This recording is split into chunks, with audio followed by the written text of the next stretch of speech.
ওম শান্তি। Good morning. আজ 25/7/2024। বাপ দাদা বলছেন, মিষ্টি বাচ্চারা, বাজুলি কা খেল ইয়াদ করো।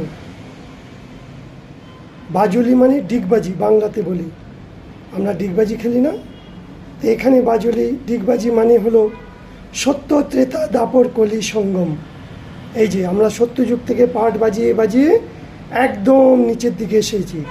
যেমন ডিগবাজি খেলে পা দুটো উপরের দিকে, মাথাটা নিচে, আবার মাথাটা উপরে, পা দুটো নিচে, ঠিক সেরকম সত্য ত্রেতা যুগে আমরা উপরে ছিলাম, দাপর কলিযুগে আমরা নিচে এসে গেছি, আবার সঙ্গম যুগে বাবা এসে আবার উপরের দিকে নিয়ে যাচ্ছে।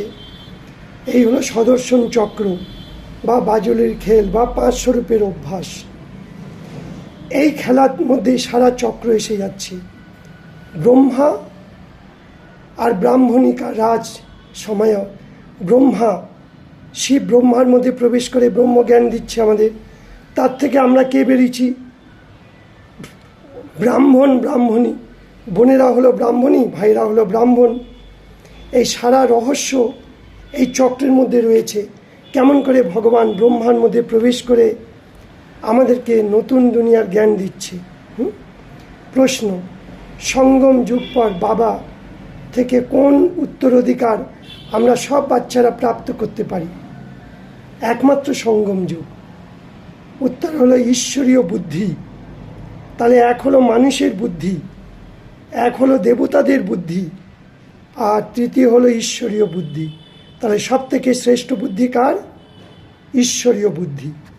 ঈশ্বরীয় বুদ্ধি হলো সব থেকে শ্রেষ্ঠ বুদ্ধি। সেই জন্য বাবা বলছে, এই ঈশ্বরীয় আমাদের বুদ্ধি, বর্তমানের মানুষের বুদ্ধি কি? অসুর, পাথর।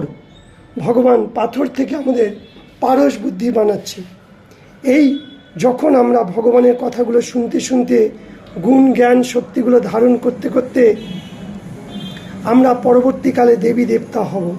তাহলে দেবতাদের বুদ্ধি, ঈশ্বরীয় বুদ্ধি আর মানুষের বুদ্ধি, তিনের মধ্যে কত পার্থক্য। শ্রেষ্ঠ হলো ঈশ্বরীয় বুদ্ধি।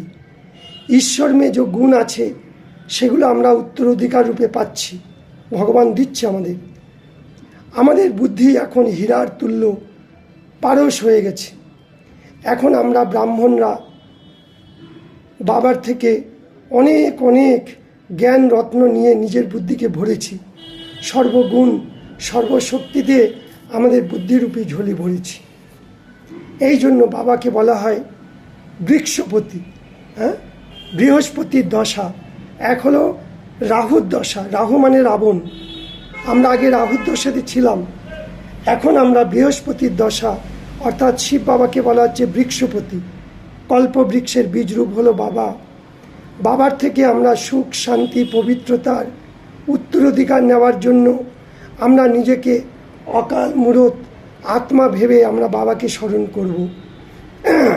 এই জন্য এখন আমরা ঈশ্বরীয় বুদ্ধি পেয়েছি। কিন্তু ঈশ্বরীয় বুদ্ধি নিজেকে তৈরি করতে হবে। কখন? যদি রোজ কথাগুলো শুনে ধারণ করি, তবেই ঈশ্বরীয় বুদ্ধি তৈরি হবে, তবেই আমরা দেবতা হতে পারব। বাবার থেকে সত্যিকারের কথা আমরা রোজ শুনছি, আমাদের জীবন কাহানি, সেগুলো নিজেও অন্যকেও শোনাও। মায়াজিৎ হওয়ার জন্য বাবার সমান সেবা করো। বুদ্ধিতে যেন থাকে আমরা কল্পে কল্পে বিজয়ী ছিলাম, এখনও বিজয়ী হচ্ছি, ভবিষ্যতে বিজয়ী হবই। কেন? স্বয়ং ভগবান আমাদের সাথে আছে। ফের আজকের বরদান বাবা বলছে, নির্বল থেকে বলবান বন, অসম্ভবকে সম্ভব করনে वाले হিম্মতবান আত্মা ভব। মানেটা কি? হিম্মত মানে সাহস। তুমি যদি একবার সাহস রাখো, ভগবান তোমাকে 1000 বার সাহায্য করবে। তা আগে তো সাহস রাখো, হ্যাঁ বাবা তোমার কথা শুনবো, হ্যাঁ বাবা তোমার গুণগুলোকে ধারণ করব, তবেই বাবা সাহায্য করবে। তাই বলা হয় হিম্মতে বাচ্চে মদতে বাপ। এই বরদানকে যদি আমাদের জীবনের আধার বানিয়ে এই সাহসের সঙ্গে যদি চলি আর দৃঢ় সংকল্প করি, প্রতিজ্ঞা করি, না বাবা আমাকে বলেছে এটা আমি পালন করবই। বাবা আমাকে বলেছে পবিত্র থাকতে, আমি পবিত্র হবই।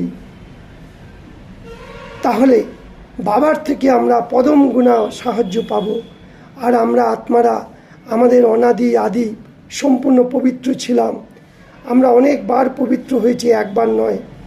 এই ড্রামা অনেকবার রিপিট হয়েছে।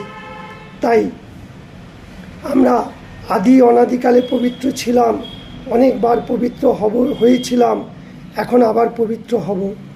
তা অনেকবার যখন স্মৃতিতে থাকে তখন আমাদের মধ্যে সমর্থি এসে যায়, শক্তিশালী স্থিতি।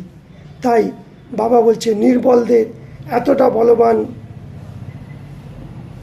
বন গেয়ে হো। আগে আমরা নির্বল ছিলাম, অর্থাৎ কোনো রকমের জ্ঞান গুণ শক্তি ছিল না।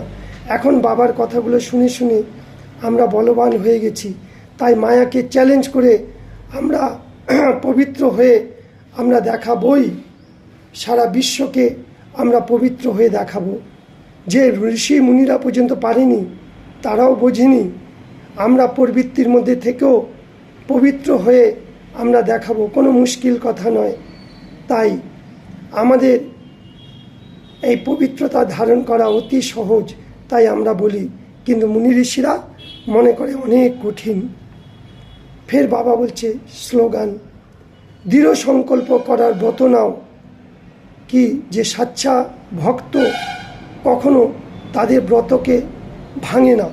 তাহলে আমরা দৃঢ় সংকল্প কি করেছি?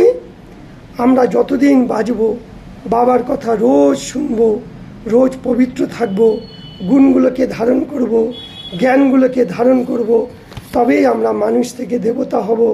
তবেই আমরা একটা হীরার তুল্য জীবন, সুন্দর জীবন ফিরে পাব। তাই আজ বাবা আমাদের কত সুন্দর, আজ বৃহস্পতিবার, বৃক্ষপতির দিন। বৃহস্পতির দশা আমাদের লেগেছে শুভ, সব কাজেই শুভ। ওম